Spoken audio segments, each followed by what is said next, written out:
Hello friends, welcome back to my YouTube channel Plants, Pots and Bonsai. I am Pranav here. আজ আমার একটি cherry বনসাইয়ের উপর কাজ করব।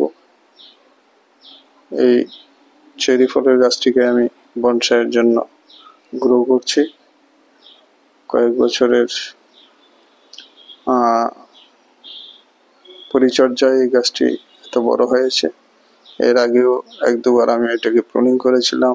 এখন এর ডালপালাগুলি অনেকটাই লম্বা হয়ে গেছে, তাই আজ এর উপর আমি কাজ করছি এটিকে রিফাইন করার জন্য এবং একটি সুন্দর বনসাইয়ের লুক দেওয়ার জন্য এর উপর আমি কাজ শুরু করেছি। প্রথমে অপ্রয়োজনীয় ডালপালাগুলিকে আমি কেটে ছেটে বাদ দিয়ে দিচ্ছি।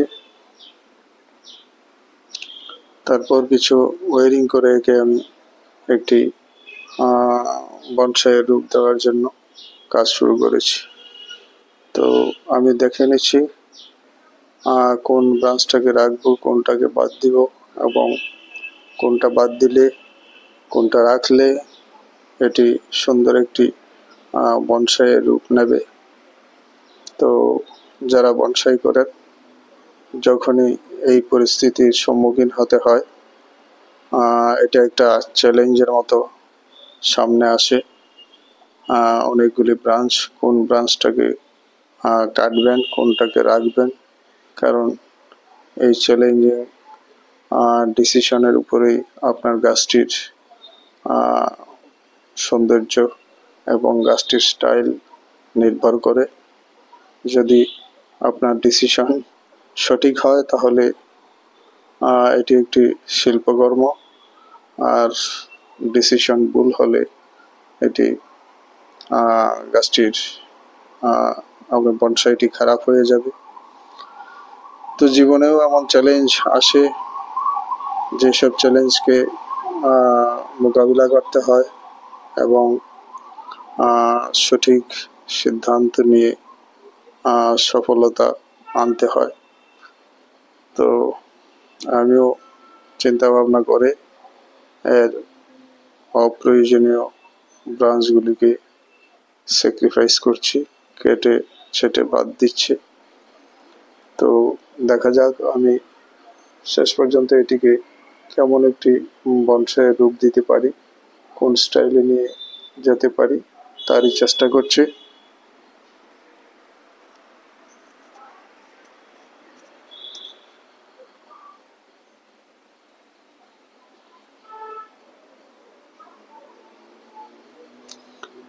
তো এই পরিস্থিতিতে যারা বনসাই করেন তাদেরকে অনেকটাই বোল্ড ডিসিশন নিতে হয়। কতগুলি ব্রাঞ্চ আমি কেটে ফেলছি, তো কাটার জন্য সাহস করতে হবে। কনফিউজ হলে হবে না, আর না কাটলে এটি একে আমি একটি বনসাইয়ে পরিণত করতে পারবো না। তাই কাটছাঁটের ক্ষেত্রে একটু সাহসী পদক্ষেপই নিতে হয় বনসাই যারা করেন।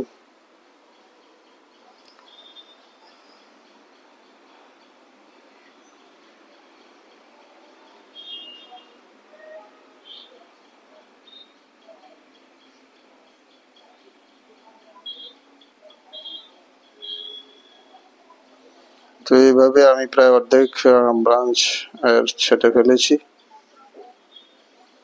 এখন প্রয়োজনীয় ওয়ারিং করে গাছটিকে আর একটু সাজাবার চেষ্টা করব। দেখে নিচ্ছি কিভাবে এটিকে স্টাইল করব।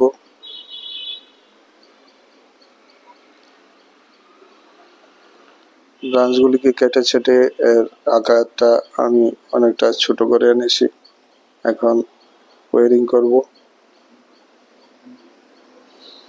গাছটিকে আমি একটি ট্রায়াঙ্গুলার শেপ দেওয়ার চেষ্টা করছি।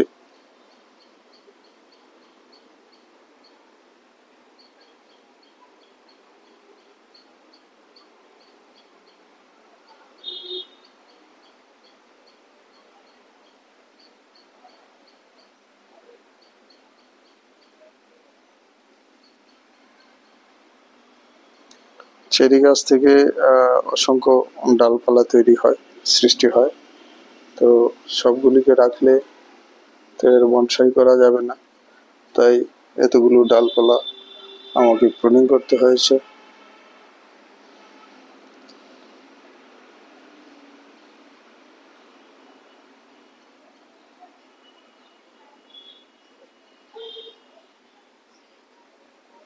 তো এখন আমি ব্রাঞ্চগুলিকে একটু প্রয়োজন অনুযায়ী ওয়ারিং করে নিচ্ছি।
এখন আমি প্রায় 50% ডালপালা কেটে ছেটে বাদ দিয়ে দিয়েছি গাছটির।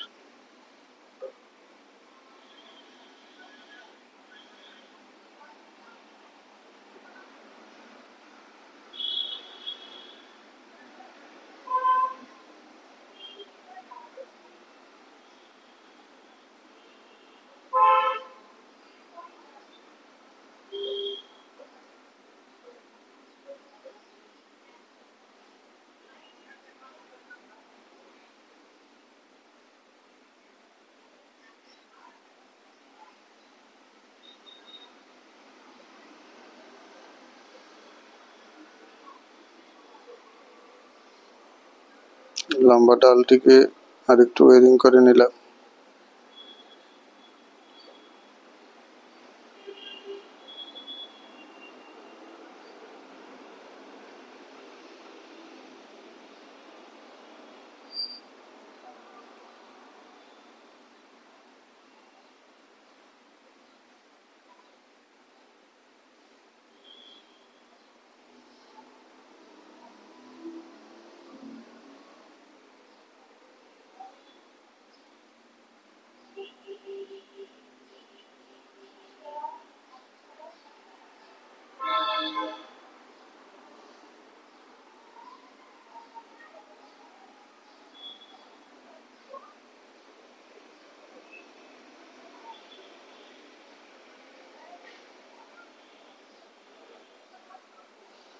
এই দুটি ব্রাঞ্চকে একটু ওয়ারিং করা যেতে পারে, তবে এখন প্রয়োজন নেই।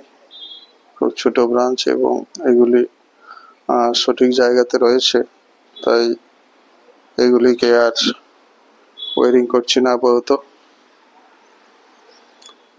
তো এইভাবে আমি প্রুনিং করে ট্রিমিং করে আমার চেরি বনসাইটিকে রিফাইন করে নিলাম।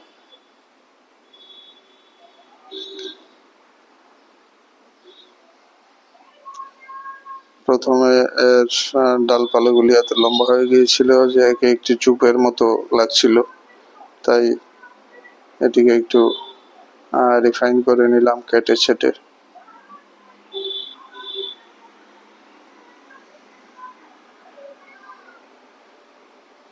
অনেকগুলি ব্রাঞ্চই এলোমেলো ছিল, ক্রস ব্রাঞ্চ ছিল, সেগুলি সবগুলিকে বাদ দিয়ে দিলাম।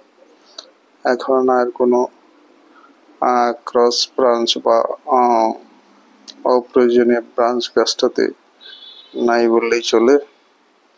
তো এইভাবে এই গাছটির আমি একটি শেপ দিয়ে নিলাম। তো আমার এই বনসাইয়ের শেপটি কেমন হয়েছে দর্শক বন্ধুরা কমেন্টস করে জানাবেন।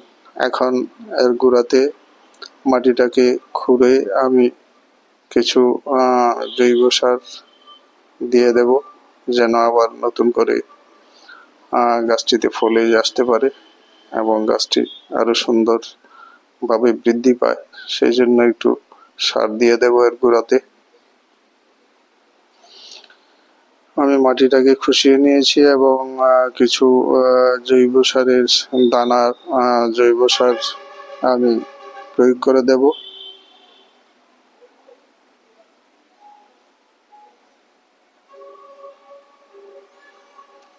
গাছটির বয়স 3-4 বছর হয়ে গেছে। তো চেরি ফল কত বছর পরে আসে আমার ঠিক জানা নেই। আশা করি 1-2 বছরের মধ্যে এতে ফল আসতে শুরু করবে।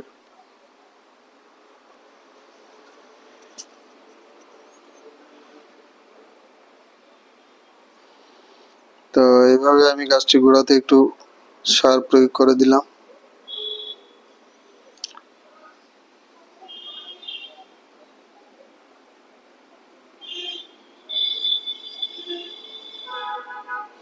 তো ভিডিওটি ভালো লাগলে লাইক করতে ভুলবেন না। লাইক করে চ্যানেলটিকে অনুপ্রাণিত করবেন। যারা নতুন দর্শক, চ্যানেলটিকে সাবস্ক্রাইব করতে ভুলবেন না। বেল আইকনটি চাপে দেবেন, তাহলে সব ধরনের নোটিফিকেশন সহজেই পেয়ে যাবেন। আমি দানা সার প্রয়োগ করে মাটিটাকে ঠিকঠাক মতো বসিয়ে দিলাম। তো এই ছিল আজকে আমার চেরি বনসাইয়ের উপর কাজ। ভিডিওটি ভালো লাগলে লাইক করতে ভুলবেন না। সবাই ভালো থাকবেন। নমস্কার।